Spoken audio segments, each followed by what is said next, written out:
सिर्फ भारत के लोकतंत्र में नहीं, देश के लोकतंत्र में एक ऐतिहासिक दिन के तौर पर दर्ज होगा। भारत की राजनीति में, इस देश की राजनीति में, पूरी दुनिया भर की राजनीति में पॉलिटिकल पार्टी के नेताओं को शक की निगाह से देखा जाता है कि इन्होंने कोई ना कोई भ्रष्टाचार तो जरूर किया होगा। भारत के इतिहास में कोई एक नेता ऐसा नहीं रहा होगा, देश के इतिहास में कोई ऐसा नेता नहीं रहा होगा, दुनिया के इतिहास में कोई ऐसा नेता नहीं रहा होगा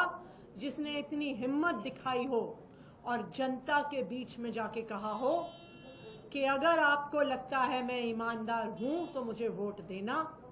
अगर आपको लगता है मैं ईमानदार नहीं हूं तो मुझे वोट मत देना। अरविंद केजरीवाल जी की इस घोषणा को समझने के लिए अरविंद केजरीवाल द पर्सन, अरविंद केजरीवाल जो व्यक्ति हैं उनको समझना पड़ेगा। अरविंद केजरीवाल जी वो व्यक्ति हैं जिन्होंने IRS की नौकरी, इनकम टैक्स कमिश्नर की नौकरी, जिसको पाने के लिए लोग कुछ भी कर देते हैं, जिसको पाने के बाद 10 पुश्तों लायक पैसा कमा लेते हैं लोग, उस नौकरी को लात मारकर दिल्ली की झुग्गियों में काम किया। ये आदमी है अरविंद केजरीवाल जी। अरविंद केजरीवाल जी वो आदमी है जिन्होंने जीरो से एक पॉलिटिकल पार्टी को खड़ा किया, भ्रष्टाचार के विरोध में खड़ा किया, और जब एक नई नवेली पार्टी चुनाव जीती और वो दिल्ली के मुख्यमंत्री बने, उन्होंने मुख्यमंत्री पद से सिर्फ इसलिए इस्तीफा दे दिया क्योंकि वो भ्रष्टाचार के खिलाफ कानून नहीं ला पाए जो वादा करके आए थे वो दिल्ली के लोगों का। अगर अरविंद केजरीवाल जी एक चीज है जो बर्दाश्त नहीं कर सकते हैं, वो है भ्रष्टाचार, वो है बेईमानी, वो है जनता के पैसे को अपनी जेब में डालना। जब ऐसे व्यक्ति पर भ्रष्टाचार का आरोप लगता है तो सोचिए उस व्यक्ति पर क्या बीतती है, सोचिए उस व्यक्ति को नींद कैसे आती होगी ये सोचकर कि शायद दिल्ली के वो लोग जिनके लिए मैं दिन रात काम करता हूं, जिनके लिए मैं सुबह से लेकर रात काम करता हूं, स्कूल ठीक करता हूं, अस्पताल ठीक करता हूं, जिनको मैं मुनाफे का बजट देता हूं, जिनको मैं तीर्थ यात्रा करवाता हूं, शायद कोई ऐसे लोग हों जो सोच रहे हो कि अरविंद केजरीवाल बदल गया है, जो सोच रहे हो कि शायद अरविंद केजरीवाल ने भ्रष्टाचार कर लिया है। और आज अरविंद केजरीवाल जी के इस्तीफे का फैसला उस दर्द से आया है कि कहीं कोई ऐसा दिल्ली वाला ना हो जो सोच रहा हो कि मैं भ्रष्टाचारी हूं, जो सोच रहा हो कि मैंने जनता का पैसा खाया है। अरविंद केजरीवाल को पिछले 2 साल से भारतीय जनता पार्टी की केंद्र सरकार प्रताड़ित कर रही है। एक के बाद एक केस, एक के बाद एक झूठे आरोप, कभी एक नेता को गिरफ्तार करते हैं, कभी दूसरे नेता को गिरफ्तार करते हैं, कभी एक झूठा आरोप लगा के बदनाम करते हैं, कभी दूसरा झूठा आरोप लगा के बदनाम करते हैं। पिछले 2 साल में हजारों रेड हो गई, पिछले 2 साल में सैकड़ों CBI और ED के अफसर लग गए, लेकिन पिछले 2 साल में वो आम आदमी पार्टी के किसी भी नेता से भ्रष्टाचार का 1 रुपया भी बरामद नहीं कर पाए। ये है आम आदमी पार्टी की ईमानदारी, ये है अरविंद केजरीवाल जी की ईमानदारी। अब उस ईमानदारी पे ठप्पा सुप्रीम कोर्ट ने भी लगा दिया।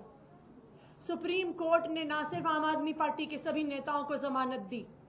सुप्रीम कोर्ट ने ना सिर्फ अरविंद केजरीवाल जी को जमानत दी,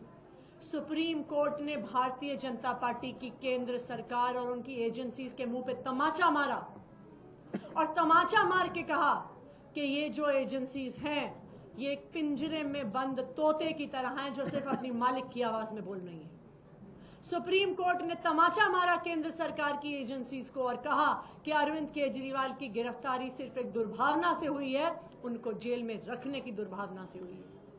सुप्रीम कोर्ट ने तमाचा मारा ये कह के कि केंद्र सरकार की एजेंसीज को स्वतंत्र होना पड़ेगा,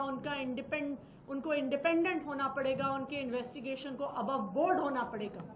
ये आम आदमी पार्टी नहीं कह रही है, ये सुप्रीम कोर्ट ने कहा है। लेकिन अरविंद केजरीवाल जी के लिए सिर्फ सुप्रीम कोर्ट के शब्द काफ़ी नहीं है। उन्होंने अपनी ज़िंदगी लगाई है दिल्ली के लोगों की सेवा करने के लिए,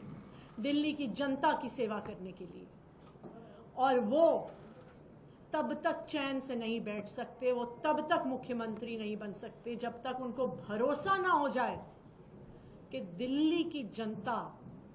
उनकी ईमानदारी पर भरोसा करती है, दिल्ली की जनता उनको ईमानदार मानती है। और इसीलिए अरविंद केजरीवाल जी ने यह फैसला किया है कि जब तक दिल्ली की जनता उनकी ईमानदारी पर भरोसा नहीं दिखा देती, जब तक उनकी ईमानदारी पे जनादेश नहीं देती है, वो मुख्यमंत्री की कुर्सी पे नहीं बैठेंगे। मुझे लगता है कि इस कीचड़ भरी राजनीति में शायद ही कोई ऐसा व्यक्ति आया होगा अरविंद केजरीवाल जी की तरह, जिन्होंने कहा है कि मैं करूंगा ईमानदारी की राजनीति। तुम मुझ पर कितने भी झूठे आरोप लगाओ,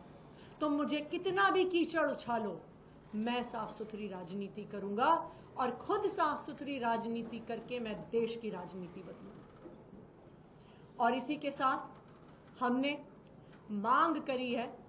कि दिल्ली में जल्द चुनाव करवाए जाएं। नवंबर में महाराष्ट्र में चुनाव होने हैं, उसी के साथ साथ दिल्ली में भी चुनाव करवाए जाएं और इस चुनाव में दिल्ली की जनता अपना जनादेश देगी, अपने बेटे, अपने भाई अरविंद केजरीवाल पर जनादेश देगी,